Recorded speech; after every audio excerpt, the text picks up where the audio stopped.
Hello everyone. तो आज हम लोग पढ़ेंगे शोल्डर डिस्टोशिया का मैनेजमेंट। तो व्हाट इज़ शोल्डर डिस्टोशिया? सबसे पहले तो ये बताओ। तो shoulder dystocia is a condition of labour, जब क्या होता है कि हमारा बेबी का हेड तो डिलीवर हो जाता है but within 1 minute of delivery of head baby का शोल्डर डिलीवर नहीं हो पाता है। ठीक है, तो this is called something we call shoulder dystocia.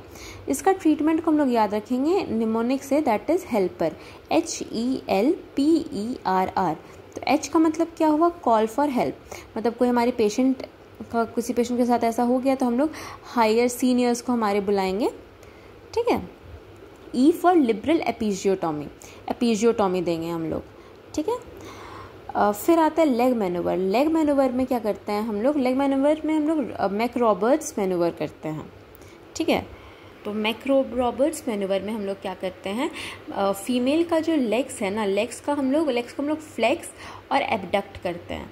ठीक है, जिससे क्या होता है कि हमारा जो सैक्रम है उसका कर्व जो है वो कर्व से स्ट्रेट हो जाता है, जिससे क्या होता है कि हमारा जो अवेलेबल स्पेस है ना वो इंक्रीज़ कर जाता है। ठीक है। दूसरा है सुप्रा प्यूबिक प्रेशर प्लस मैक-रॉबर्ट्स। इसमें हम लोग ऊपर से प्रेशर देंगे और मैक-रॉबर्ट्स करेंगे। ठीक है। फिर आता है हमारा E for enter manoeuvre. Enter manoeuvre में दो मैनूवर आता है, वुड कॉर्कस्क्रू मैनूवर और रुबिन्स मैनूवर। ठीक है, तो भाई वुड कॉर्कस्क्रू में हम लोग क्या करते हैं कि हम लोग दोनों हैंड के एक एक फिंगर्स को ना बेबी के एक हेड पे रखते हैं, इस तरह से और ये वाला मान लो, ये जो थंब है मेरा, ये दूसरे हैंड का दूसरा फिंगर है, और बेबी को ऐसे रोटेट करते हैं। ठीक है। और रुबिन्स मैनूवर में क्या करते हैं? रुबिन्स मैनूवर में हम लोग सिर्फ एक फिंगर का यूज़ करते हैं और एक फिंगर से एंटीरियर शोल्डर को हम लोग ऐसे रोटेट करके प्यूबिक सिम्फाइसिस के जस्ट बिलो ले आते हैं। ठीक है। अब next R is for remove posterior arm of baby. ठीक है। हाँ, तो इसमें हम लोग क्या करते हैं, इसमें हम लोग जो पोस्टीरियर आर्म ऑफ बेबी है ना उसको हटाते हैं। उसको कैसे हटाएंगे हम लोग? तो वाया डिलीवरी, मतलब हमारे पोस्टीरियर आर्म का ही हम लोग, एंटीरियर आर्म तो डिलीवर नहीं हो पा रहा तो पोस्टीरियर आर्म को हम लोग का डिलीवरी कराएंगे, बेबी को रोटेट करेंगे, फिर एंटीरियर आर्म को डिलीवर करेंगे। ठीक है। फिर R stands for roll on 4 limbs. इसमें क्या करते हैं ना, इसको हम लोग गैस्किंग मैनूवर भी बोलते हैं। मतलब देखो क्या लिखा है भाई, 4 लिम्स। तो जैसे कि फीमेल को ना हम लोग